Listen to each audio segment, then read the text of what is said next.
And I love awareness because it can tell yourself where you're at. If you have enough awareness, you can ask yourself deeply enough, where are you? And that could be income, it could be spiritually, it could be relationally, it could be in your current business. Like, where are you right now? And starting from that place, and then knowing where you want to be, you know, in the future, the A to Z or A to B. And then I always tell people, you know, it's not your job to know how to get there, it's your job to know that you're going to get there.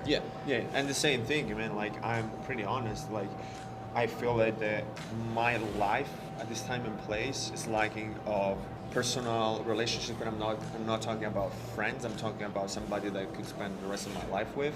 Something that I really neglected over the last like 5 years or so.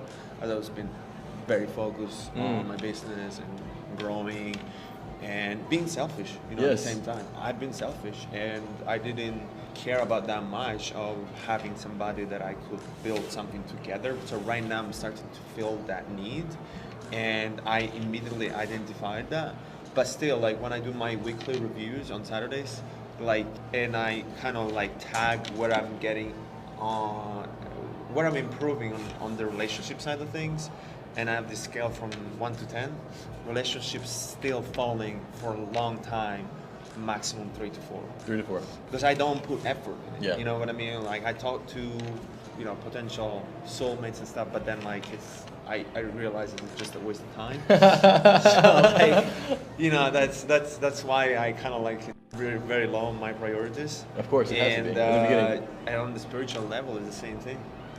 I mean, there's a lot of things that I gotta improve, like, you know what I mean? Yeah, so. I think you're right. I think, you know, the being selfish is okay in the beginning, right? Yeah. Being selfish, because when you can be selfish for a little bit, you can be unselfish for the rest of your life. Yeah. So I don't think that people should have a problem in the beginning being selfish. Yeah. Because being selfish sometimes is another way of just saying loving yourself. It means I care enough about my future 100%. where I'm willing to sacrifice X, Y, and Z to go make my dreams, my realities, my vision, my future.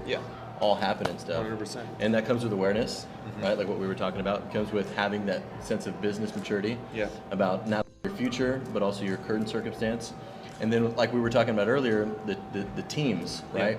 You know, you can't build Egypt or these amazing places with one person. No, you can't. It takes a team. So you can't. Someone once told me this, and tell me if you agree with this, but what it took to get to 6 figures isn't what it takes to get to 7 figures.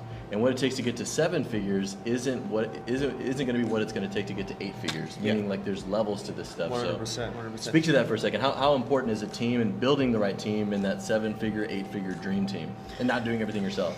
It's massively important, because what you do is that you really clear up thinking time, and that's what drives the growth of the business.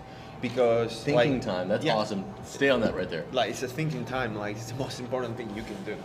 Because, like, people that work for you, unless you're like you creating super badass leaders, to a certain extent, they always need to be pushed and they always need to be told what to do. Yes.